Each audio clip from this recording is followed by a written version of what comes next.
எத்தனை கட்சி தான் ஆரம்பித்து என்ன தான் பண்ண போகிறாங்க தமிழ்நாட்டை? ஏங்க இருக்கிற கட்சியில் ஒழுங்காக இருந்து சாதிச்சா போதும். அதை விட்டு இன்னொரு கட்சி ஆரம்பிக்கலாம். அப்போ என்ன தான் பண்ணுவீங்க? நீங்கள் தமிழ்நாட்டை வந்து கொல்ல விட்டு தான் போனீங்கண்ணா. இப்போ இது ஒரு ஒரு ஒரு ஒரு புது வரவு மாற்றம் வரும் அந்த மாதிரிலாம் பார்க்கலாம். மாற்றம் விஜய் வந்த பிறகு எந்த மாற்றம் வரதுக்கு சான்ஸ் கிடையாது. அதான் ஆமாம் வர முடியாது. அதான் முக ஸ்டாலின் அசந்து போயிட்டாரு. இப்போ இவர் வந்து என்ன பண்ண போகிறாரு? எதிர்பார்க்காத விஷயம் இப்போ விஜய் வந்தது. யாருன்னா எதிர்பார்த்தோமா? யாருமே எதிர்பார்க்கல. அச்சாரி விசில் போட்டாங்க, ஓட்டா ஜெயிச்சிட்டார். அவள் தான் அதே போல் லுக்கா சும்மா வந்து கட்சி பிரிக்க கட்சி ஆரம்பிக்கணும்னா கட்சி ஆரம்பித்து வேஸ்ட்டாக தான் போகணும். அந்த அளவுக்கு இவருக்கு பவர்ஃபுல் இல்லைன்னு நினைக்கிறேன். இல்லை கிடையாது. இல்லை பிஜேபியில் இருந்திருக்காரு, பிஜேபியில் இருக்காரு, எஸ்பி ஆகாரு, அதெல்லாம் வேறு. பிஜேபியில் இருந்தாலும் அவர் வந்து ஃபார்முலாக கிடையாது. இப்போ எங்கள் மெட்ராஸ் சிட்டிக்குள்ள தான் தெரியும் அண்ணாமலை பற்றி. அது அவங்க ஏரியாவில் தான் தெரியும். மற்ற விழுப்புரம் தஞ்சாவூர் இந்த பக்கம் அண்ணாமலை யாருன்னே தெரியாது முதல்ல. ஆமாம், பவர்ஃபுல்லாக கிடையாது. ஒரு சாதாரண ஒரு கட்சியாக தான் சார். ஆமாம், அவன் தலைவராக இருந்தார். அதனால் இப்போ எல்லா ஊருக்கும் வந்து நடைப்பயணம் செய்தார். அதனால தான் அவர் ஃபேமஸ் ஆனார். அவரால் ஜெயிக்கக்கூடிய வாய்ப்பு இருக்கா? அது வந்து ஆல்ரெடி இருக்கிற முன்னணி கூட்டணி கட்சிகளே தண்ணி குடிக்கிறாங்க அப்படின்னும் போது ஒரு புதிய கட்சி அப்படின் அதாவது பிஜேபி இங்கே தமிழில் தண்ணி குடிக்குது. இவர் புதிய கட்சி ஆரம்பித்து என்ன பண்ண போகிறாரு? அது வந்து வேலைக்கு தான் வந்திருக்காரு. வேலைக்கு வந்தாலும் அவருக்கு வாய்ப்பெல்லாம் கிடைக்காது. விஜய் வந்த பிற்பாடு எந்த கட்சிக்கும் வாய்ப்பு கிடையாது. எந்த கட்சிக்கும் வாய்ப்பு இல்லை. திமுகவே கிடையாது. இனிமேட்டு ஏடிமே கிடையாது. ஏங்க ஒட்டு மொத்தமாக ஒரே ஒரு ஒரு வருஷத்தில் கட்சி ஆரம்பித்து மறாவது வருஷம் எலெக்ஷனு மறாவது வருஷம் ஜெயிக்கிறாப்புல. நம்ம என்ன பண்ண முடியும்? யாரும் ஒன்றும் பண்ண முடியாது. மற்றவங்களே தண்ணி குடிக்கிறாங்க. ஆண்டவங்களே ஒன்றும் பண்ண முடியல. 30 சீட்டு வரல, 40 சீட்டு வரல, 10 சீட்டு வரல, அவங்களே தண்ணி குடிக்கிறாங்க. நம்மளாம் ஒன்றும் பண்ண முடியாது. பெரிய வாய்ப்புலாம் இல்லை. வாய்ப்பெல்லாம் கிடையாது. ஆனால் வாழ்த்துக்களை கட்சி ஆரம்பிச்சுக்கு வாழ்த்துக்கள். நல்ல நன்றி. நல்லா இருக்கட்டும். அவர் இன்னும் பல்லாண்டு காலமாக வாழட்டும். மக்கள் விரோத இது வந்து அவருக்கே பிடிக்கல போது, அதனால் வெளில வந்துட்டு இருக்காரு. நல்லது தான், வாழ்த்துக்கள். ஏன்னா தமிழ்நாட்டுக்கு தேவைப்பட வேண்டிய அடிப்படை வசதிகளை அவர் எடுத்து வாங்கி தருவாப்புல. ஏன்னா வந்து மோடியோட இருந்திருக்காரு. மோடி அவருடைய ஆசான் குரு. தமிழ்நாட்டுக்கு என்ன தேவையோ அதை நல்லா சிறப்பாக வாங்கி தருவார். வாழ்த்துக்கள். தமிழ்நாட்டில் இப்போதான் ஒரு கட்சி புதிய கட்சி வந்து அதுவும் ஆட்சி அமைச்சிருக்கு. இவர் அடுத்த தேர்தலில் நான் நிற்க போகிறேன் அப்படின்னு சொல்லியிருக்கிறதுலாம் எப்படி பார்க்குறீங்க? யாருமே வந்து ட்ரை பண்ணி பார்த்தா தெரியும். இப்போ வந்து விஜய் வந்து அது பண்ண இது பண்ண வந்திருக்காரு. 1 மாதம் ஆச்சு, இன்னும் எதுவும் பண்ணல. இவர் என்ன வரட்டும். இவர் காம்படிஷன் தான் நல்லாயிருக்கும். ஏன்னா காம்படிஷன்லாம் போட்டி நல்லா இருக்காது. அதனால் காம்படிஷன் தான் நல்லாயிருக்கும். அப்போ தான் மக்களுக்கு சிறப்பாக இருக்கும். நல்லது, வாழ்த்துக்கள். வரட்டும் எல்லாருமே. இது வந்து தமிழ்நாட்டில் யார் வேணாலும் வரலாம். இந்தியாவில் வந்து அரசியலில் வர்றது எல்லாருக்குமே உரிமை இருக்குது. ஜனநாயக உரிமை. வரட்டும். ஏன்னா மக்கள் வந்து ஆதரிக்கணும். அதுதான் இப்போ யார் நேர்மையாக இருந்து மக்கள் நல்லா செய்கிறாங்க, கண்டிப்பாக மக்கள் ஆதரிப்பாங்க. அதனால் வரட்டும். அவர் வந்து ஐஏஎஸ் படிச்சிருக்காரு, நேர்மையான ஆள். வரட்டும், சந்தோஷம் தான். மக்களுக்கு தேவையானது என்னென்னா அடிப்படை வசதிகள் செஞ்சு தரணும். அது போதும். சரிங்களா? யார் வந்தாலும் வந்து பிஜேபியில் வந்து பதவி எதுவும் கொடுக்காமலாம் ரொம்ப நாள் ஒரு மாநில தலைவர் பதவி. ஆமாங்க, நெருடல் டைமில் இது இல்லை. அவருக்கு திறமைகள் இருக்குது. அதை வந்து அவங்க பிஜேபி யூஸ் பண்ணிக்கல. அதுதான். ஏன்னா அவர் வந்து தமிழ்நாடு பாஜக அவர் வந்ததுக்கப்புறம் தான் நிறைய டெவலப் பண்ணி நிறைய இளைஞர்கள்லாம் வந்தாங்க. ஆமாம். இப்போ வந்து பார்த்தீங்கன்னா அவர் போனதுக்கப்புறம் பிஜேபி இப்போ இருக்கிறது அட்ரஸ் இல்லாமல் இருக்க மாதிரி ஒரு ஃபீலிங் இருக்குது. அது அவருக்கு ஏன்னா டெவலப்மெண்ட் பண்ணவர் அவரே. மக்களை மோடி அவங்க என்ன நினச்சாங்கன்னு தெரியல, விட்டுட்டாங்க. அதான். சரியா? ஓகே, வாழ்த்துக்கள். கட்சி தொடங்கியிருக்கிறதா சொன்னார். நீ கட்சிக்கு பேர் வச்சிட்டாரா? இல்லை. இவ்வளோ நாள் வரைக்கும் பிஜேபியில் அவர் இருந்தார். அவர் நல்லா தானே பணியாற்றிட்டு இருந்தார். பிஜேபி அவரை வெளியேற்றுதா இல்லை அவரே வெளியேறிட்டாரா? அவரே வெளியேறிட்டாருன்னா அப்போ அவருக்கு எவ்வளோ ப்ரெஷர் இருக்குன்னு நீங்கள் யோசிங்க. தமிழ்நாட்டில் வந்து பிஜேபிக்கு நம்ம என்ன தான் சப்போர்ட் பண்ணாலும் தமிழ்நாட்டில் பிஜேபி வராது. என்ன விஷயம்னா சனாதனத்தை பற்றி அவங்க ஃபுல் அண்ட் ஃபுல்லாக அவங்களுடைய அரசியல் வீகமே சாமிகளை வச்சுக்கிட்டு அதை வச்சுக்கிட்டு தான் சனாதனத்தை பற்றி தான். இவர் இதை தெரிஞ்சு தானே அந்த கட்சியில் போய் சேர்ந்தார். இப்போ அது கட்சியிலேருந்து வெளியே வரும்போதுல அவர் அதுக்கான விளக்கத்தை கொடுத்துட்டு அது வெளியே வரணும். இந்த கட்சி இதனால நம்மளுக்கு ஒத்து வர நம்ம புதிய கட்சியை உருவாக்குறேன்ட்டு 18 மாதங்களாக அவர் வந்து நெருடலில் தான் இருந்தார். அவருக்கு பெருசாக பதவிகள் வழங்கப்படாததுனால அவர் நல்லா தானே. இப்போ ஒரு பிஜேபி அட்லீஸ்ட் இப்போ ஒரு சீட்டு தான் வந்திருக்கு அப்படின்னா அது வந்து அண்ணாமலையானால் மட்டும்தான். அண்ணாமலை ஃபஸ்ட்டு எதுக்கு மாநில தலைவரை அண்ணாமலையாக எடுத்தாங்க? அதனால் வந்து அண்ணாமலை வந்து மாநில தலைவராக இருக்கிற வரைக்கும் தமிழ்நாட்டில் பிஜேபி ஒழுங்காக தான் இருந்துச்சு. 11%. அது 80 மசிப்பு 11% இருந்துச்சு. இப்போ எவ்வளோ சதவீதம் வந்திருக்கு? அதனால் வந்து அண்ணாமலையை வந்து எனக்கு தெரிஞ்சு அவர் முதலே வந்து வேறு என்ன நல்ல கட்சிகளை கூட சேர்ந்துருக்கலாம். ஒன்று சீமான் கூடயோ இல்லை விஜய் கூடயோ எதனா ஒரு கட்சியில் சேர்ந்து ஏடிஎம்கே எதனா ஒரு கட்சியில் சேர்ந்துருக்கலாம். அவர் இளைஞர் வேறு. என்ன ஒன்றுனா பிஜேபி வந்துட்டு இந்தியாவுக்கான கட்சி, தமிழ்நாட்டுக்கான கட்சி கிடையாது. இந்தியா லெவலில் பார்த்தா பிஜேபி நம்ம பெருமையாக பேசலாம். ஆனால் தமிழ்நாட்டுக்காக அவங்க எதுவுமே செய்யலை. தமிழ்நாட்டை வந்து இது வரைக்கும் அவங்க வஞ்சிக்கிற வகையில் தான் எல்லா விஷயத்தையுமே பண்ணிகிட்ருக்காங்க. ஏன்னா அந்த ஜல்லிக்கட்டு விஷயத்துலேருந்து நிறைய விஷயத்துக்கு வந்து நம்மளுக்கு வந்து மேலிடத்துலேருந்து நம்மளுக்கு எந்த ஒரு இதுவுமே வரல. சரிங்களா? இப்போ அண்ணாமலை புதிய கட்சி தொடங்குறதுனால ஏதாவது தமிழ்நாட்டில் மாற்றம் ஏதாவது இல்லை அண்ணாமலை புதிய கட்சி இம்பாக்ட் கிரியேட் பண்ணுவார் அந்த மாதிரிலாம் எதுவும் இல்லைண்ணா. அண்ணாமலை புதிய கட்சி தொடங்குறதுனால வந்து இப்போ ஒரு ஆளுமை வந்துருச்சு. இதுக்கு முன்னாடி ஒரு ஆளுமை இல்லாத டைமில் வேணால் நீங்கள் சொன்ன மாதிரி ஏடிஎம்கே மேலேயும் ஒரு அதிருப்தியில் இருந்தாங்க, டிஎம்கே மேலேயும் ஒரு அதிருப்தியில் இருந்தாங்க.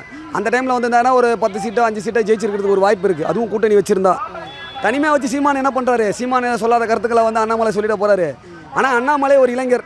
அவருக்கு வந்து இந்த போலீஸ்லாம் இல்லை வேணால் அவருக்கு அறிவு இருக்கலாமா கண்டி மக்கள் மனநிலையில் வந்து அண்ணாமலை ஒரு நல்ல மனிதர். ஏன்னா வந்து அவர் பிஜேபியிலே இருந்தால் கூட ஒரு நல்ல மனிதர். ஏன்னா எல்லாரையும் யாரையும் டாமினேட் பண்ணி பேச மாட்டார். எல்லாரையும் மரியாதை கொடுத்து பேசுவார். அண்ணன் விஜய் அண்ணன், சீமான் அண்ணன் எல்லாரையுமே உறவு முறை வச்சு நல்லா பேசுவார். நல்ல மனிதர். தனி கட்சி ஆரம்பிக்கிறதுனால அவருக்கு ஏன்னா அவர் மன திருப்தி வேணால் அடைஞ்சிக்கலாமே வேண்டி தமிழ்நாட்டில் வந்து அவர் சொபிக்கிறது வந்து ரொம்ப முடியாது. நல்லவங்க வந்து தமிழ்நாட்டில் வாழ முடியாது. ஏன்னா முன்னணி கட்சிகளை ஏன் 2 வருஷம் ஆரம்பித்த கட்சி கூட இன்னைக்கு 108 118 ஜெயிக்கிறதே பெரிய கஷ்டமாக இருக்குது. அதாவது 2 வருஷம் ஆரம்பித்து விஜய் வரல. கிட்டத்தட்ட அவர் வந்து சினிமா துறையிலேருந்து ஆளுமையை செலுத்திட்டு எல்லா மக்கள் ஆனால் டிவிக்குள்ளே போயிட்டு மக்கள் மனசுக்குள்ளேயும் அவர் போயிட்டார். கட்சி ஆரம்பிச்சு 2 வருடங்கள் கழித்து தானே இப்போ ஆட்சியை பிடிச்சிருக்காரு. அதாவது கட்சி முன்னாடி மக்கள் மனதை வென்றதை நான் சொல்ல. கட்சி ஆரம்பிச்சு 2 வருஷம். இப்போ அண்ணாமலையுமே 2 வருஷம். இப்போ ஆல்ரெடி 10 வருஷம் இருந்தாருன்னா 2 வருஷம் இப்போ தான் ஆரம்பிக்கிறாரு. அப்படின்னும் போது அப்படி சொல்றேன். அண்ணாமலையினால் வர முடியாதுன்னு ஏன் சொல்ல வரேன்னா அண்ணாமலைக்கு வேற எந்த பின்புலமும் கிடையாது. அவர் வந்து இந்த பிஜேபின்ற ஒரு பின்புலத்தின் மூலயமா வந்தவர். இதே விஜய்க்கு வந்து பல பின்புலங்கள் இருக்குது. விஜய் வந்து ஒரு நடனத்தின் மூலியமாவோ இல்லை படத்தின் மூலியமாவோ ஏதோ சினிமா துறையின் மூலம் அவங்க அப்பா மூலியமாக பல பின்புலங்கள் அவருக்கு இருக்குது. அவர் கிட்டத்தட்ட அவருக்கு 50 வயசுனா ஒரு 20 வருஷம் 30 வருஷம் அவர் சினிமா துறையில் இருந்துட்டார். மக்கள் மனதில் அடிக்கடி கண்ணில் படுறவர். அதேமாதிரி விஜயம் வந்து சும்மா வந்து விஜய்ன்றதுக்காக வர வைக்கல. இவங்க 2 பேர் வேணாமே, புதுசாக ஒருத்தர் வரட்டுமே, அப்படி தான் விஜய் வர வச்சது. விஜய் நல்லவர், அவர் செஞ்சிருவாருன்றதுக்காகலாம் வர வைக்கல. அவர் செயல்முறைகள் எப்படின்னு தெரியாத இப்போனா செயல்முறைகள் நல்லா இருக்கலாம். ஆனால் மக்கள் ரேண்டமாக தேர்ந்தெடுத்தது வந்து விஜய் நல்லது செய்கிறான்னு தேர்ந்தெடுக்கல. ஒரு மாற்றத்துக்காக மட்டும்தான் விஜய் தேர்ந்தெடுத்திருக்காங்க. அண்ணாமலையோட இல்லை அண்ணாமலையால் பண்ண முடியுமான்றதெல்லாம் நான் சொல்ல வரல. அண்ணாமலை வந்து கை கோக்குற விஷயங்கள் தான். தனி கட்சியாக ரஜினியோட கை கோர்த்தாலுமே ரஜினி வந்துட்டு கட்சி ஆரம்பித்தார். ரஜினியை நான் தவறுன்னு சொல்ல மாட்டேன். அவரும் நல்ல மனிதர். அவர் என்ன ஒரு விஷயங்கள்லாம் அவருக்கு வந்துட்டு அரசியல் கை கொடுக்கல. அவர்கள் ரசிகர்கள் எல்லாருமே முன்னேற்பாடோடு இருந்து மறுபடியும் அவருக்கு பின்வாங்கின பிறகு மறுபடியும் அவங்க அரசியல் ஆரம்பித்தாங்கன்னா அவங்க ரசிகர்கள் அவருக்கு ஒத்துழைப்பு கொடுப்பாங்களான்றது சந்தேகம் தான். ஒருவேளை அண்ணாமலை தொடங்கியிருக்காரு, அவருக்கு சப்போர்ட் பண்ணுங்கன்னு ரஜினி அவருக்கு சப்போர்ட் பண்ணுங்கன்னு சொல்லிட்டு ரஜினியை தலைமையில் நின்னா கூட அண்ணாமலை ஜெயிக்க முடியாதுங்க. அதுதாங்க உண்மையான விஷயம். ஏன்னா விஜய்ன்ற ஒரு ஆளுமை வந்துருச்சு. ஜெயலலிதான்ற ஆளுமை ஒரு முதல்ல எல்லாருமே எப்படி டாமினேட் ஆனாங்களோ அதேமாதிரி விஜய்ன்ற ஒரு ஆளுமை வந்துருச்சு. இதுக்கப்புறம் 2 கட்சி தான், டிவிஎம்கே டிவிகேன்ற மாதிரி. அதுதான் உண்மை. மக்கள் மனநிலையில் இதுக்கப்புறம் விஜய் வந்து அவர் பேரை கெடுத்துக்கிட்டா தான் உண்டு. வடிவேல் சொல்கிற மாதிரி அவர் பேரை கெடுத்துக்கிட்டா தான் உண்டு. மற்றபடி விஜய்க்கு வந்து ஒரு பின்புலம் அமைஞ்சிருச்சு. அரசியல் அறிவும் அவருக்கு ஆல்ரெடி ஓரளவுக்கு தெரிஞ்சிருச்சு. ஏன்னா அவர் இந்த 20 நாளில் நடத்துகிற முதலே தெரியுது. ஓரளவுக்கு அவர் வந்து அவர் செயல்னா கூட அவர் பின்னால் நின்று ஏற்கிறவங்க நல்லா அவருக்கு சொல்லித்தராங்க. அதனால் அண்ணாமலையை வந்து நான் தவறு சொல்லலை. அவர் கட்சிகள் ஆரம்பிக்கட்டும். கட்சியே ஆரம்பித்தாருன்னா கூட ஒரு நல்ல கட்சிகள். நான் வந்து மறுபடியும் ஏன் சீமான் எடுத்து பேசுகிறேன்னா அவருடைய பயோடாட்டா நம்மளுக்கு தேவை கிடையாது. அவர் இந்த சமூகத்துக்காக என்ன சொல்கிறாரு, அவர் இந்த தமிழ் தேசியத்தை பற்றியோ இல்லை வந்து இந்த இயற்கைகளை பற்றியோ அவர் சொல்கிறது நல்லது தானே. நம்ம அரிசியை டவுன்லோட் பண்ணி சாப்பிட முடியாதுல்ல. புரியுதா இல்லையா? நம்ம இந்த மழையில் குடையிறதோ காடுகளை அழிக்கிறதோ வனவிலங்குகள் வந்து பாதிக்கப்படுறதோ இப்போ தண்ணி இல்லாமல் இந்த வெயிலில் நம்ம இப்போ பாருங்க நம்ம நிற்கிறோம். நமக்கு தேவைன்னா ஒரு 20 ரூபா தண்ணி வாங்கி குடிச்சிருவோம். ஒரு மாட்டுக்கோ ஒரு ஆட்டுக்கோ தண்ணி வேணும்னா அது என்ன பண்ணும்? முடிஞ்ச வரைக்கும் வாங்க முடியாது. அது உள்ளுறுப்பு பாதிக்கப்பட்டு அது இறந்துடும். நம்ம வந்து ஒரு தேனி இறந்துட்டா என்னன்ற மாதிரி நம்ம நினைக்கிறோம். தேனி இல்லைன்னா நம்ம வாழவே முடியாது. இந்த சீமான் சொன்னதுன்னு மட்டும் கிடையாது. ஒரு பில்லு இல்லைனாலும் நம்மளால் வாழ முடியாது. அந்த மலை துளிகள் அந்த பில்லில் விழுந்து அது தண்ணியாக ஓடி அது எல்லாமே ஒரு என்ன சொல்கிறது ஒரு படிநிலைகள் தான். நம்ம இப்போ வந்துட்டு அந்த இயற்கைக்காக நம்ம இப்போ பிரயத்தனம் படலைன்னா ஒரு கட்டத்துக்கு மேலே இயற்கையை இல்லாத போகும்போது இந்த வெயிலோட சுட்டரிக்கிற தன்மை இப்போயே நம்மளால் தாங்க முடியல. இனி பிற்காலங்களில் வந்து இயற்கை வளங்களை அழிச்சதுனால இதோட மிகப்பெரிய நல்ல அரசியலே கொடுத்து உன்னை ஏசி ரூம்லேயே உட்கார வச்சாலுமே இந்த இடத்துல வாழ தகுதியற்ற இடமாயிடும் இந்த பூமி. அதனால் வந்து அண்ணாமலைக்கு ஆதரவு தெரிவிக்கலாம். கட்சியை வர வச்சதுக்கு ஆதரவு. புரியுதுங்களா? அண்ணாமலை நம்ம தவற சொல்லலை. எந்த ஒரு அரசியல் கட்சியும் நம்ம விமர்சிக்க தேவையில்லை. அவர் வந்ததை நம்ம வரவேற்கிறோம். வந்தாலுமே ஒரு வீகத்தோடு வந்தார்னா ஒரு நல்ல கட்சிகளோட கை கோர்த்தார்னா அவருக்கும் ஒரு 10 சீட்டோ ஒரு 20 சீட்டோ ஜெயிக்கிறதுக்கு ஒரு வாய்ப்பு. அண்ணாமலை அண்ணனுக்கு வந்ததுக்கு நன்றி, வாழ்த்துக்கள். அதாவது நான் நினைக்கிறது எப்படின்னா தமிழ்நாட்டுக்கு நல்ல ஒரு விடிவு காலம் வரணும். அண்ணாமலை சாரை பற்றி கேட்டுக்க நிறைய படிச்சிருக்காரு. நல்ல பெரிய ரேங்கில் வந்திருக்காரு. அவரை பார்த்தா காசு ஆசைப்படுற மாதிரி தெரியல. அந்த மாதிரி ஆள் வந்தால் ஐ திங்க் பெட்டராக இருக்கும்னு நான் ஃபீல் பண்ணுறேன். அதுதான் என்னோடய கருத்து. தேங்க்யூ. வரவேற்கிறீங்க? கண்டிப்பாக இருக்குது, அது டவுட்டே கிடையாது. ஏன்னா அவர் வந்தால் கண்டிப்பாக சப்போர்ட் பண்ணலாம். ஏன்னா இந்த மாதிரி சேஞ்சஸ் வரணும். ஒரே மாதிரி இது இல்லாமல் கண்டிப்பாக தமிழ்நாட்டுக்கும் இந்தியாவுக்கும் ஒரு சேஞ்சஸ் வந்தால் நல்லது, நாடு நல்லாயிருக்கும். அதான் நான் ஃபீல் பண்ணுறேன். ஓகேவா, தேங்க்யூ. புதிய கட்சி ஒன்று ஆல்ரெடி வந்து எமர்ஜி ஆகி ஒரு ஆட்சியில் உட்காந்துருக்காங்க. இப்போ புதுசாக இன்னொரு கட்சி அடுத்த தேர்தலில் நாங்களும் சந்திக்க போகிறோம் அப்படின்போது இந்த காம்படிஷன் எப்படி இருக்குன்னு பார்க்குறீங்க தமிழ்நாடு அரசியல்? இல்லை என்னோட ஃபீல் நான் என்ன ஃபீல் பண்ணுறேன்னா, இவர் ஒரு புது கட்சி வந்துட்டு ஒரு நல்லது பண்ணுறது ஃபீல் பண்ணால் அண்ணாமலை சாரும் அவங்ககிட்ட சேர்ந்து அவரும் சேர்ந்து நல்லது பண்ணால் இன்னும் பலம் அதிகமாக இருக்கும்னு நான் ஃபீல் பண்ணுறேன். விஜயோட? ஆமாம், என்னோட பாயிண்ட் ஆஃப் வியூவில். ஓகேவா, ஏன்னா எனக்கு யாரோ நாடு நல்லது கிடக்கணும், யார் வேணால் வரட்டும், அதை பற்றி இல்லை. ஏன்னா எல்லா மக்கள் கஷ்டப்பட்டு இருக்கோம், கடைசி வரைக்கும் கஷ்டப்படுறோம், சாப்பாடு கஷ்டப்படுறோம், வெயில் மழை எல்லாம் கஷ்டப்பட்டு தான் இருக்கோம். நான் விடிவாலும் வராமல் இருக்கோம், பணக்காரனாக இருக்கான், ஏழையாக இருக்கான் கடைசி வரைக்கும்.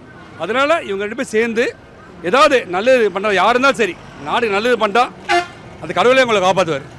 அப்போ விஜயோட இந்த மக்களை ஒரு இயக்கத்தை வந்து கொண்டு வந்து கூட்டணி வச்சா அந்த மாதிரி போனால் கூட ஓகே நினைக்கிறீங்களா? கண்டிப்பாக. சரி, அதான் சொன்னேன், எண்ட் ஆஃப் த டே நாடுக்கு நல்லதாக போகிறோம், யார் வேணால் வரட்டும், நல்ல தலைவராக. ஆனால் நான் நல்ல மக்களை பற்றி கவலைப்பட்டு ஒரு நல்ல ஒரு இது கிரியேட் பண்ணால் நாடு நல்லா சூப்பராக போகும். ஓகே, மக்கள் கஷ்டப்படாமல் இருப்பாங்க, எல்லாருமே பேலன்ஸ்டாக, எல்லாருக்குமே ஈக்குவலாக வேலை கிடைக்கும், காசும் கிடைக்கும். அதான் என்னோட ஃபீலிங். ஒரு ஜெயிக்கக்கூடிய வாய்ப்புகள் இருக்குன்னு நினைக்கிறீங்களா? ஏன்னா பிஜேபியில் இருந்தார், அதனால அவர் ஒரு ஒரு ஃபேஸ் தெரிஞ்சுது அப்படின்னும் போது. இல்லை இப்போ அண்ணாமலை சார் பொறுத்த வரைக்கும் அப்படின்னா அவருக்குன்னு தனியாக ஒரு வே ஆஃப் இது நிறைய ஃபேன்ஸ் இருக்காங்க. ஸோ அதான் நினைக்கிறேன். கடவுள் நினைக்கட்டும், அவ்வளோதான். அவர் நல்லது பண்ணால் கண்டிப்பாக நல்லது தான், நல்லது நினச்சா நல்லது நடக்கும், அவ்வளோதான். அவரும் நல்ல டைப் தான், பார்க்கலாம், ட்ரை பண்ணலாம். ஐயா, இதை பார்க்க போனீங்கன்னா இவர் வந்து மத்திய அரசுக்கிட்டேருந்து பிஜேபி கிட்டேருந்து பர்மிஷன் வாங்கி வந்திருக்காரு. விலைக்கு தான் வாங்கியிருக்காரு. விலகிட்டாரு. மக்களை ஏமாற்ற விஷயம், மக்களை ஏமாற்ற விஷயம். விலகிட்டா இவர் கட்சி உறுப்பினராக அந்த கட்சி இவரை ஆதரவு தெரிவித்து இவரை எப்படி தனிமையில் நிற்க வைப்பாங்க? 1 பாயிண்ட். ரெண்டாவது, ரஜினி ஆதரவு தெரிவிக்கிறாருன்றார். ரஜினி ஆதரவு தெரிவித்த அத்தனை பேருமே தோத்ததாக தான் சரித்திரம், ஜெயிச்சதா சரித்திரம் கிடையாது. இவரும் வரமாட்டார், அவரையும் வரவங்களையும் வாழ வைக்க முடிய மாட்டார். இதுதான் உண்மை. 89 கலைஞருக்கு ஆதரவு கொடுத்தாரு. அம்மா வந்தால் இந்த தமிழ்நாட்டையே சுடுகாடு ஆகிடும் அப்படின்னு சொன்னார். கலைஞர் போயிட்டார். ஒன்று, கலைஞர் போனதுக்கு பல்வேறு காரணம் இருக்குது.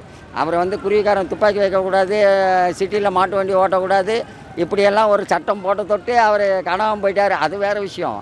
இருந்தாலும் ரஜினிகாந்த் ஆதரவு தெரிவித்த தொட்டு தான் அவர் நாவினால் அவர் கேட்டாது. கூட்டணி அண்ணாமலையோட வச்சு அவங்களோட ரசிகர்கள், ரஜினியோட ரசிகர்கள், அப்புறம் அண்ணாமலை பிஜேபியோட முழுக்க காரணம் இவர் தான் பிஜேபி தமிழ்நாட்டில் வளர்றதுக்கு. ரஜினிகாந்த் ரசிகர்கள் வந்து ஓட்டு போடுறதா இருந்தால் இவரை எப்போ மென்ஷன் பண்ணாங்களோ அப்போ ரஜினிகாந்த் வந்து இருந்தால் முதல்வர் ஆகிருக்கலாம். அவர் அப்போவே வந்து நேரம் காலம் எல்லாம் வரும்னு சொல்லிட்டு சோவை வச்சுக்கின்னு அவர் வித்தையை நத்தம் தான், வேறு ஒன்றும் இல்லை. அந்த வித்தை நத்தனை தொட்டு இப்போ என்ன ஆகுதுறான்னா அந்த வித்தை இவருக்கே வித்தையாக ஆகிப்போச்சு, நாடக மேடையாக ஆகிப்போச்சு. இப்போ விஜய் சொல்கிறாங்கல்ல, சினிமா கலைஞர் இவருக்கு நடிக்க தான் தெரியும். இப்போ நடிப்பில் யாருறானா சூப்பர் ஸ்டார் தான். என்ன அண்ணாமலையை ஆதரித்து என்ன பண்ண போகிறாரு? இவரும் வரமாட்டார், இவரும் வருவேன்னு சொல்லுவார், இவர் வரமாட்டார். அடுத்தவங்களுக்கு திமுக காரங்களுக்கு ஆதரவு கொடுக்குறாரு, இன்றைக்கி அண்ணாமலைக்கு ஆதரவு கொடுக்குறாரு, எல்லாருக்கும் ஆதரவு கொடுத்துக்கினே இருப்பார். இவரும் வரமாட்டார். இவர் இனிமேல் வந்தாலும் செல்லுபடி ஆகாது. அதெல்லாம் 96 முடிஞ்சு போச்சு.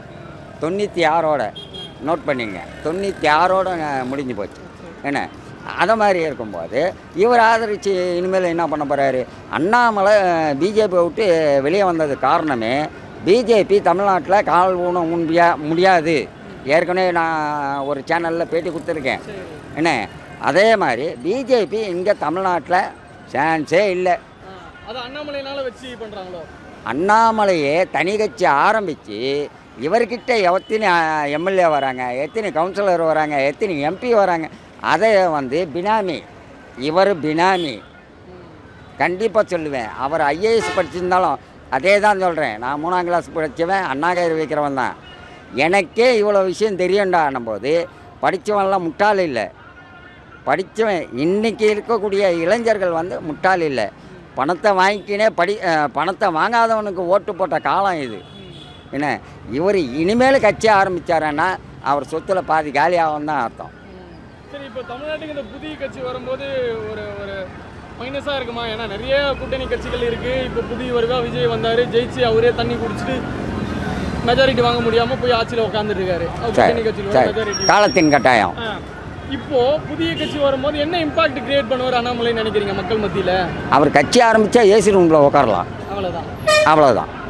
வேற ஒன்றும் வாய்ப்பே கிடையாது. அனௌன்ஸ் பண்ணியிருக்காரு. பிரச்சாரம் யார் பண்ணுறது? அதை உருவாக்குறாராமே யாருங்க பண்ணுறது?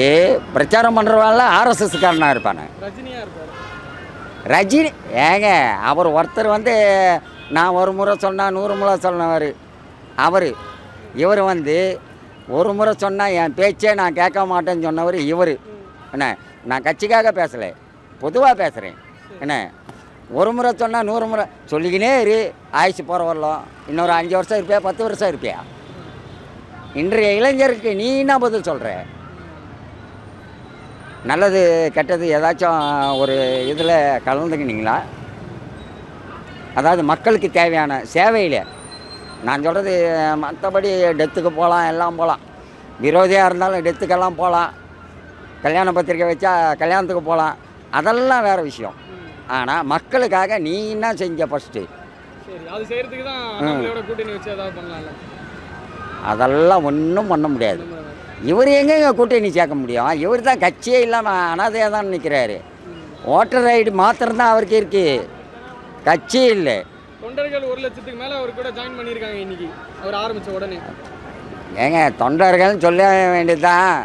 ஆர்எஸ்எஸ்காரனை கூப்பிட வேண்டியது தான், பிஜேபிக்காரனை கூப்பிட வேண்டியது தான். பிஜேபிக்காரனை ஓட்டரை அதாவது கட்சி உறுப்பினரையும் அண்ணாமலை கட்சி உறுப்பினரையும் காப்பி பண்ணி கம்ப்யூட்டரில் ஏற்றி பாருங்கள், எல்லாமே ஒன்றா தான் இருப்பாங்க, ஒன்றா தான் இருப்பாங்க. அப்போ தமிழ்நாட்டுக்கு எதுவும் நல்லது பண்ணுற மாதிரி வரல. அப்போ பிஜேபிக்கு தமிழ்நாட்டில் ஒரு கட்சி உருவாகணும். பிஜேபிக்கு அது அண்ணாமலையால முடியுது, அவரால் தான் முடியும். தமிழ் விஷயால் முடியாது, பாவம் அவங்களால முடியாது. என்ன அண்ணாமலையால் முடியும். அதனால் கட்சி ஆரம்பிக்கிறாங்க. இவங்க கட்சியை ஆரம்பித்தாலும் பிஜேபியோட தான் போய் சேர போகிறாங்க. இவர் வந்து கட்சியை ஆரம்பித்தாலும் மிச்சர் பொட்டலம் குத்த அண்ணா இவர் இருங்க வரேன் ஒரு நிமிஷம், எடப்பாடியோட தான் சேர போகிறாரு. அவருக்கு தான் எடப்பாடிக்கு அவருக்கு ஆல்ரெடி பிரச்சனை இருக்குது, அண்ணாமலைக்கு அவருக்கு தான். அதெல்லாம் அரசியல் உள்நோக்கம். இவர் கட்சியை கண்டிப்பாக ஆரம்பித்தாருன்னா எடப்பாடியோடு சேர்றாரு. எடப்பாடியோடு சேர்ந்து 10 சீட்டோ 5 சீட்டோ 1 சீட்டோ அப்படின்னு பிடிச்சா கூட இவர் அங்கே மத்தியில் பிஜேபியோட தான் தலையாட்ட போகிறார். இதுதான் உண்மை. அது எப்படி சொல்கிறதுனா, வர வேண்டியது நல்லது தான். யார் வேணாலும், இது வந்து அவங்களோட விருப்பம், ஜனநாயக விருப்பம். யார் வேணாலும் வரலாம், ஏன் நீங்கள் வரலாம், நான் கூட வரலாம். நிற்கிறேன்னா வந்து நல்லது செய்யுது, யார் வந்து செஞ்சாலும் நல்லது தான், அது எங்களுக்கு பிரச்சனை கிடையாது. ஆனால் அவர் வர்றது தனிப்பட்ட விருப்பத்தில் வந்தால் பரவாயில்ல. அது கூட்டணி ரஜினி கூட சேர்றதுனால வர்றதுக்கு வாய்ப்பு கிடையாது. அது தீர்த்து சொல்கிறது பார்த்தீங்கன்னா, அவர் நீங்கள் சொன்ன மாதிரி பார்த்தீங்கன்னா நம்ம தமிழ்நாட்டு சூப்பர் ஸ்டார் அவர் தான். அவர் செய்கிறவராக இருந்தால் இங்கே நம்ம தமிழ்நாட்டுக்கு எவ்வளவோ செஞ்சுருக்கலாம். இப்போ விஜய் பற்றிலாம் சொன்னாங்க, ரஜினிலாம் பேசுனாங்க. இதே அவர் சொன்னது, இவர் ரஜினியை சேர்ந்துருக்கலாமே, தமிழ்நாட்டுக்கு எவ்வளோ கொடுத்து ஹெல்ப் பண்ணலாம், எவ்வளோ நிதி பண்ணலாம். ஆனால் அவங்க நாட்டுக்கு அதான் அந்த ஆந்திராவா கர்நாடகாவுக்குலாம் செய்கிறாரு, இங்கே தமிழ்நாட்டுக்கு செய்யலை. இப்போ அவங்க கூட கூட்டணி சேர்ந்துன்னு இப்போ இவர் இங்கே மட்டும் நல்லது செய்ய போகிறாரு. மறுபடியும் அவங்க ஜனத்துங்களுக்கு தான் செய்ய போகிறாரு கர்நாடகாவுக்கு. இப்போ மோடி எப்படி ஆட்சியில் பிஜேபி அங்கே வச்சு ஆளுன்றாங்களோ, இந்த கர்நாடகா ஜனத்துங்களை வச்சு ஓட்டு வாங்க முடியும் நம்மளால. அப்படின்றனால கூட்டணி சேரத்துக்கு வாய்ப்பு இருக்குது. அதனால அவங்க ஜனத்துக்கு அங்கே நல்ல ஆமாம் அப்படின்னு நினச்சிக்கினாரு. ஆனால் அது வாய்ப்பு கிடையாது. அது ஃபஸ்ட்டு நீங்கள் சொன்ன மாதிரி கொஞ்சம் ஒரு 10 வருஷத்துக்கு முன்னாடி சொல்லியிருந்தாலும் அது வாய்ப்பு இருக்குது. ஆனால் அப்படிப்பட்ட நல்ல இதில் இருக்கும்போது யாரும் வர முடியல. இனிமேல் அவர் வந்து ஒன்றும் பண்ணும் போதில்லை. அப்படி பண்ணாலும் அவங்க நாட்டுக்கு அந்த கர்நாடகாவுக்கு பண்ண வேண்டியது அவங்க அவர் நம்பிக்கை என்னன்னா நம்ம ரசிகர்கள் போட்டுருவாங்கன்னு நினைக்கிறாங்க. அப்படி பார்த்தீங்கன்னா ஸ்டாலினும் விஜய் நின்ன இதில் அப்படிலாம் பார்க்கும்போது இவங்களுக்கே இந்த பின்னாடி இருக்கும்போது ரஜினிலாம் வாய்ப்பே கிடையாது. ஆமாம் ஏன்னா இருபெரும் திராவிட கட்சிகள் வெல்லுவதே பெரிய கடினமா இருக்கு. ஆமாம், அப்படி இருக்கும்போது இப்போ புதுசாக ஒரு கட்சி வர்றது அது வாய்ப்பே இல்லை. இப்போ நீங்கள் சொன்ன மாதிரி 5-6 வருஷமாக 10 வருஷமாக சீமான் அவர் வராரு, அவரே 8%. இந்த வாட்டி நம்ம வாய்ப்பு கிடைக்குன்னு வந்தார். ஃபஸ்ட்டு இந்த வாய்ப்பு கூட இப்போ அந்த அளவுக்கு இல்லாத போச்சு, அவருக்கு ஒன்றுமே இல்லாத போச்சு. இப்போ அதான் விஜய் சார் சொன்ன மாதிரி இப்போ பார்த்தீங்கன்னா 2 பேருக்கு தான் போட்டி, ஒன்று டிவிக்கே ஒன்று டிஎம்கே. இதுக்கு 2 நடுவில் வேறு யாரும் வந்தாலும் அதை நம்ம கணக்கிலே வச்சுக்க கூடாது. வர வைக்கிறது நல்லது, அது வரட்டும். தமிழ்நாட்டுக்கு வந்தா இன்னொரு வாய்ஸா இருக்கும் அப்படின்னு பார்க்க முடியுமா? பார்க்க முடியும்னா வர்றதுக்கு இப்போ இனிமேல் ஜெனரேஷனுக்கு வாய்ப்பு கிடையாது. அப்படி வந்திருந்தாருன்னா அவர் பிஜேபியில் இருக்கும்போது இங்கே வந்து நல்லது பண்ணியிருக்கலாம். பண்ணாத இப்போ வந்துட்டு மறுபடியும் புதுசாக ஆரம்பிச்சது, அது வாய்ப்பு கிடையாது. அது சுத்தமாக நடைமுறைக்கு செயல்படாது. ஆனால் எல்லாரோட கருத்து என்னன்னா பிஜேபியோட உள்குத்துனால வராரு அவரு. அப்படி ஏன்னா யங்ஸ்டர் ஓட்டு அவர்கிட்ட இருக்கு, அது வாய்ப்பே கிடையாது. அப்படி இருந்தாருன்னா அவர் நின்ன இடத்துலையோ இல்லை இங்கே பிஜேபி நின்ன இடத்துல எப்படியாச்சும் ஒரு % ஓட்டுனா வாங்கிடணும். ஆனால் சுத்தமாக டெபாசிட்டே இருந்துட்டாங்க. அதுதான் இங்கே அந்த அளவுக்கு வாய்ப்பு கிடையாது. வந்தாலும் வரலாம், வர வைக்கிறது நல்லது. ஆனால் தமிழ்நாட்டு ஜனங்க அந்த அளவுக்கு வாக்களிக்கிறதுக்கு வாய்ப்பு கிடையாது. ஆமாம், அது சுத்தமாக போட்டிலாம் இருக்குமா அந்த அளவுக்குலாம் இப்போ நானே சொல்கிறேன், எதிர்பார்க்க வேண்டிய அவசியம் கிடையாது. இப்போ அடுத்த வாட்டி ஜனம் என்ன பண்ணோம், 5 வருஷம் கழிச்சு விஜய்க்கு போடலாமா இல்லை டிஎம்கேக்கு போடலாமா, இதுதானே கண்டி. அடுத்த வாட்டி வேறு எந்த கட்சிக்கும் வாய்ப்பு கிடையாது. வந்தாலும் நீங்கள் சொன்னீங்க பார்த்தீங்களா, அவங்களோட எக்ஸைட் ஓட்டு அவங்களுக்கு போடுறவங்க மட்டும்தான் போடுவாங்க. ஒருவேளை ரஜினியோட கூட்டணி அப்படிச்சு ரஜினி ஃபேன்ஸுக்கு எல்லாம் எனக்கு வாக்களிப்பாங்க, ரஜினியை நானும் ஒன்றா சேர்ந்து கட்சியை அமைக்கிறோம் அப்படி பார்த்தீங்கன்னா அடுத்தது நீங்கள் சொன்ன மாதிரி டிஎம்கேன்னு நம்ம சொல்கிறோம் பார்த்தீங்களா, அப்போ அதில் இருக்கிறவங்களே வயசானவங்க முக்கால்வாசி பேர் ரஜினி கட்சியில் தான் இருக்காங்க, ஸ்டாலினுக்கு ஆதரவா. இப்போ அவங்க வந்துட்டாங்கன்னா கட்சி சூப்பர் ஸ்டாருக்கு தான் போனாங்கன்னா டிஎம்கே தான் அதில் ஓட்டு வாய்ப்பு ஏற்க வேண்டியதாக இருக்கும். நீங்கள் சொன்ன மாதிரி அதை விட கொஞ்சம் கம்மியாக வாங்கும். ஆனால் அதில் மெஜாரிட்டின்னு பார்த்தீங்கன்னா டிவிக்கே டிஎம்கே, அதுக்கப்புறம் புதுசாக வர கட்சிக்கு கொஞ்சம் வாய்ப்பு இருக்குது அப்படின்னு தான் நம்ம சொல்ல முடியும். ஏன்னா சூப்பர் ஸ்டார்னு போது அவருக்கும் வாய்ப்பு இருக்கும், ஓட்டுலாம் உயாதெல்லாம் இருக்காது, அது ஜனத்துங்க எதிர்பார்க்கறது யார் நல்ல இப்போ கூட சொல்கிறாங்க, நல்லது யார் செஞ்சாலும் அவங்களுக்கு தான் மனம் போட போகிறாங்க ஜனங்க. அதனால் நம்ம அது வர வைக்கத்தக்க வேண்டியதுதான். ஏன் கேட்குறேன்னா விஜயே தண்ணி குடிக்கிறாரு. ஆமாம் ஆமாம். பட் அண்ணாமலையால் ஒரு இயக்கமாக இருக்க முடியுமா, இந்த கூட்டணி கட்சிகள் மாதிரி இருக்க முடியும்னு தோணுதா, இல்லை அவரும் ஒரு மெஜாரிட்டி அவர் தனித்து வந்தாலும் இப்போ அவர் தனித்து நின்னா கூட கொஞ்சம் மெஜாரிட்டினா வாங்கலாம். இப்போ நான் 20 வருஷமாக 30 வருஷமாக அந்த 70 ஆண்டு கட்சியில் கூட்டணி வச்சு உங்களுக்கு 10 சீட்டு 20 சீட்டு கொடுத்து வச்சாலே ஜெயிக்க முடியல. எந்த சீட்டெல்லாம் 1 2 இடத்துல தான் ஜெயிச்சாங்க. இவர் கூட்டணி வச்சுன்னு வந்தாங்கன்னா அந்த அவருக்குன்னு ஒரு மெஜாரிட்டி ஓட்டு கூட அது உயாது. அதனால் அது கூட்டணியாக எதிர்பார்க்குறாங்கன்னா அது வாய்ப்புக்கும் கிடையாது. ஆனால் நீங்கள் சொல்கிறது பார்த்தீங்கன்னா தமிழ்நாட்டுக்கு அது வாய்ப்பு நடைமுறைக்கு வராது. ஆனால் நல்ல விஷயம், அவருக்கும் ஒரு ஆசை இருக்கும்ல, யாராக இருந்தாலும் எனக்குன்னு இப்போ நான் புதுசாக ஒரு பொருளை பார்க்குறேன்னா நம்மளும் வந்தால் நல்லா இருக்குமா, ஜனத்துக்கு நல்லது செய்யணும்னு நினச்சி வராரு. அது வந்தாலும் ஜனங்க ஏற்றுக்கணும், அது ஜனத்துங்களோட விருப்பம் தான். அதனால் நம்ம சொல்கிறதுக்கு எதுவும் இல்லை. ஆமாம், போக போக தெரியும். ஆனால் அது வாய்ப்பு கிடையாது. நீங்கள் சொல்கிற மாதிரி விஜய் 108 இடத்துல நின்று அந்த அவர் தண்ணி இது பண்ணாருன்றீங்க. அப்போ அவர்லாம் வந்தாருன்னா என்ன பண்ணுவாங்க, வாய்ப்பு ஆக்சுவலி அவர் மேலத்தில் இருந்தும் இங்கேருந்து இவங்களை ஆட்டம் காட்டினாங்க. இனிமேல் அவர் வந்தாலும் வாய்ப்பு கிடையாது.